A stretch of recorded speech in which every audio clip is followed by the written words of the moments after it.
Hello everyone, welcome to my channel. So today's topic is antipeptic ulcer drug. So antipeptic ulcer are the drug used to treat peptic ulcer. So first of all we will understand what is peptic ulcer. It is the erosion present in GI mucosa. Means GI की mucosa में जब कोई भी erosion हो जाती है तो उस कंडीशन को हम बोलते हैं कि वहाँ पर क्या है, पेप्टिक अल्सर फॉर्म हो जाते हैं. So we will see the proper definition.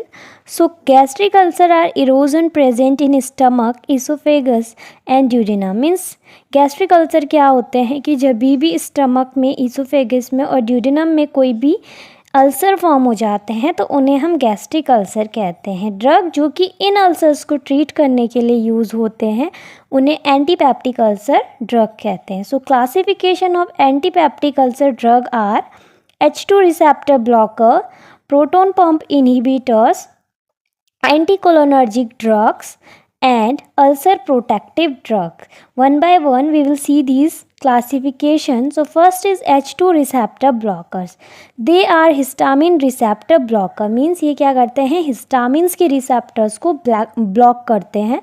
histamines के दो receptor होते हैं, H1 and H2. तो ये क्या करते हैं, H2 रिसेप्टर्स को ब्लॉक करते हैं बाई, जिससे ये क्या करते हैं, गैस्ट्रिक एसिड की सिक्रिएशन को डिक्रीज़ कर देते हैं. बिकॉज़ ये क्या करते हैं, जो गैस्ट्रिक की पैराइटल सेल्स है वहाँ पर ये H2 के रिसेप्टर्स के साथ बाइंडिंग करेंगे और उनका जो एक्शन है उसको एंटागोनाइज करके वहाँ पे जो भी हाइड्रोजन आयन की कंसंट्रेशन एंड एसिड प्रोडक्शन होता है उसे डिक्रीज़ कर देती हैं. यही इनका क्या है, मैकेनिज्म ऑफ एक्शन है. सो इसके क्या इंडिकेशंस हैं, gastric oesophageal reflux disease, gastric ulcer, gastric hypersecretion, heartburn and dyspepsia.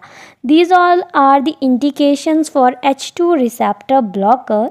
So example of drug is ranitidine, famotidine, जिसमें ranitidine का डोज है 150 mg and frequency is BD, means 2 times a day, and route is orally IM and IV, and famotidine का dose is 20 mg, frequency is BD and route is IV and orally. So जो ये H2 receptor blockers होते हैं इनके and में क्या लगता है, डीन लगता है, लाइक रैंटिडीन, फेमेटोडीन, निजाटिडीन. ओके, सो इसकी एडवर्स इफेक्ट क्या है, abdominal cramp, jaundice, diarrhoea, headache and urticaria. These all are the adverse effect of H2 receptor blockers. So next classification is proton pump inhibitors. This is the most effective drug in anti-ulcer therapy. Means जो anti-ulcer therapy होती है ये most common और effective drug है उसमें. It is irreversible inhibitor of hydrogen, potassium and ATPase. ये इन सबको क्या करता है, irreversibly inhibit करता है, जिससे ये जो गैस्ट्रिक सिक्रिएशन है उसको ब्लॉक कर देता है. ये एक ट्रू ड्रग है जो कि रिक्वायर करता है in activation in acidic environment.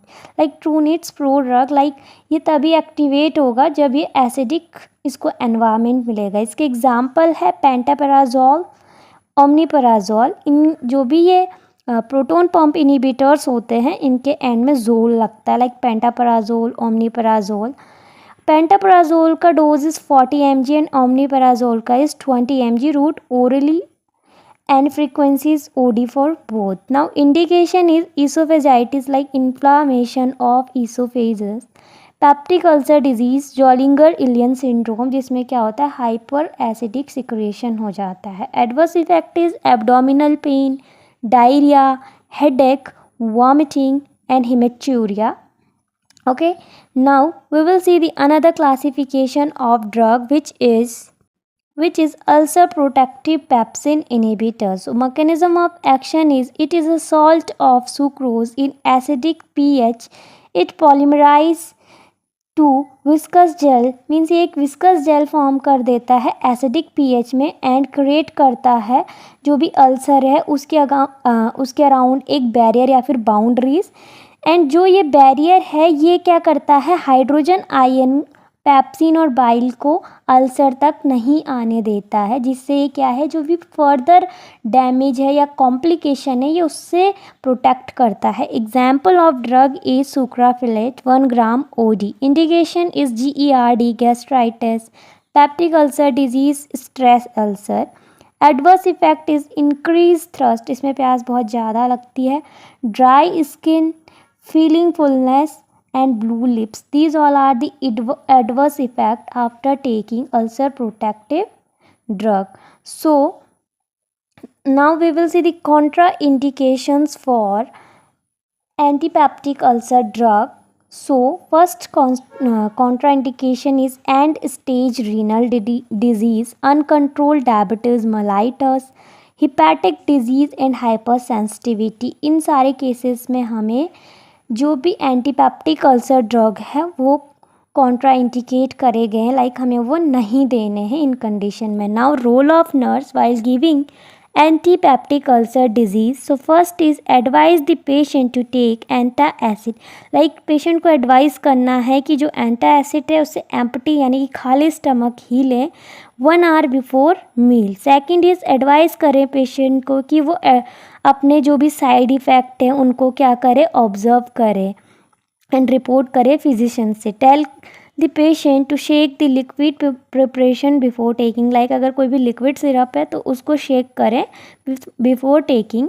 Advice करें पेशेंट को to avoid heavy meals at least 2 hour before bed time to reduce reflux, like reflux को प्रिवेंट करने के लिए ज़्यादा हैवी मील ना ले। एडवाइस करें पेशेंट को to avoid alcohol, smoking and caffeine use, क्योंकि ये इस ड्रग के साथ इंट्रैक्शन करता है। Thank you for watching, like share and subscribe my channel.